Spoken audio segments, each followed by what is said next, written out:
Hello, and welcome just to a little short podcast and video cast.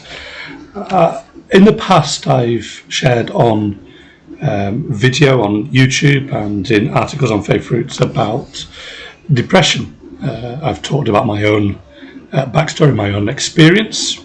I've talked about what the Bible says and how it is helpful to those experiencing depression. But I wanted to talk a little bit today about anxiety. You see, quite often those diagnosed with emotional health issues, mental illness, are diagnosed not just with depression, but are diagnosed with a combination mixed anxiety and depression disorder. It has a slightly unfortunate abbreviation. That's what I was diagnosed with when I was signed off with my GP. Quite often when we talk about mental health, we focus on depression, we focus on the experience of low moods, of the darkness closing in and not lifting. But anxiety brings another dimension, and you may be watching in this afternoon, listening in, and either you yourself or someone you know suffers with anxiety, either anxiety alongside depression or anxiety disorder all on its own. Now, when we talk about depression, we recognise that it is possible to have low moods, to feel that you're experiencing the blues. That's not necessarily the same as depression. There is a difference between low moods and suffering from mental illness that knocks you either with an acute, sharp experience that takes you off your feet, that has you in floods of tears, that takes away all of your energy, or that long-term chronic experience of depression. Similarly, anxiety is something that we can experience. It doesn't necessarily mean that you have a mental health issue. We are all likely to be anxious, concerned, or worried about something at some point in our lives. Mine says that anxiety is when we feel what we feel. Mine says that anxiety is what we feel when we are worried, tense, or afraid. Particularly about things that are about to happen or which we think could happen in the future.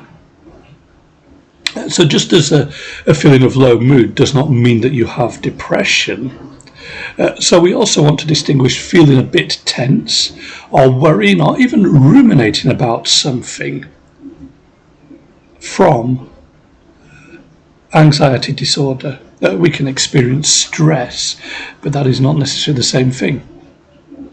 That will also help us to think carefully about what we mean when we quote from Jesus, when Jesus says, "Do not worry, do not be anxious."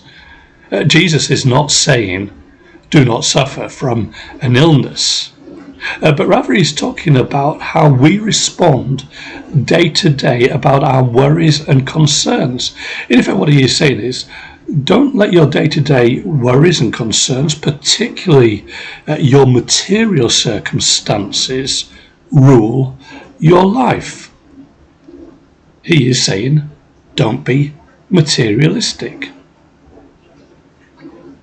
But anxiety becomes a mental health issue if, and I'm quoting from Mind, from their website again, your feelings of anxiety are very strong or last for a long time, or your fears or worries are out of proportion to the situation, or you find that you avoid situations that might cause you to feel anxious, or your worries feel very distressing or are hard, dare I say, even seem impossible to control, or you regularly experience symptoms of anxiety, which include panic attacks or anxiety attacks as well, Or finally, that you find it hard to go about your everyday life or do things you enjoy. So what we're dealing with here is a situation where your experience of anxiety is either so acute and severe or persistent and chronic and overwhelming that it substantially affects your ability to live your life. Now, just as with depression, we recognise that depression can be caused by specific circumstances, including often things that have been done to you, how you've been treated, how people have behaved towards you, where you have been sinned against, but also the responsibility that we take for our own lives, so that we might look and say our own responses to a situation were wrong, our own actions were wrong, sinful, and either caused or exacerbated depression. So too with anxiety. We can look at our lives and we can see that the anxiety that we are experiencing relates to specific causes, and we can trace them back. At that point, what you might realise is that the anxiety is not necessarily directly related to what you are experiencing right now, but may rather reflect a past experience. And so there's a connection between an anxiety disorder and an experience of what we might call post-traumatic distress disorder. Post-traumatic stress disorder comes when somebody experiences trauma, particularly associated during the wars, with people being placed in military action and seeing friends, colleagues, even the enemy, even innocent people brutally killed. So it was referred to during the First World War as shell shock. And that can have long-lasting effects. For no apparent reason, scenes, events, even voices, the sound of somebody's voice, images, what somebody looks like, can trigger a subconscious response that creates that sense of stress and tension and anxiety. In fact, people have studied and looked and said that the body itself seems to keep a record of its experiences.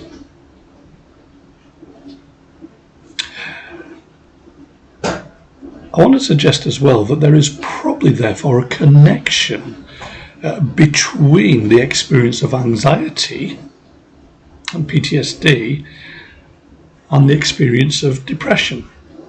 Because what you may well experience is an anxiety or a panic attack, and what will happen there is that you will experience that tension, that tightening in the chest, palpitations, difficulty in breathing. It's the kind of flight or fight type response that your body believes it's in danger. And so the adrenaline kicks in and you get that adrenaline rush and everything is pounding away. You find that you're unable to even think straight, your mind feels all clouded and fuzzy, and you find that you think, I'm not going to be able to get through this. That may be accompanied with that feeling, that desire that the earth would just open up and swallow you. You may have experienced that kind of anxiety attack, and it might be that what you've tried to do is push through the anxiety attack and just do what you set out to do, to go into that room, to have the conversations, to present the seminar that you're going to present, to sit the exam, to preach the sermon. Or it might be that everything just falls apart and you just feel, I can't go on, and you have to stop.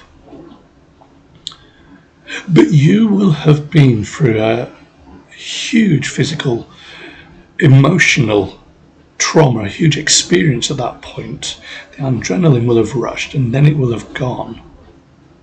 And therefore the result often afterwards is just complete exhaustion and deflation. No surprise then that the experience of depression can accompany anxiety as you are drained of energy, as you even have that feeling of upset, even of shame and embarrassment, of publicly embarrassing yourself to your way of thinking. And that exhaustion after an acute attack that leaves you just completely drained and just wanting to sleep all the time. And so feeling low and unable to interact with others.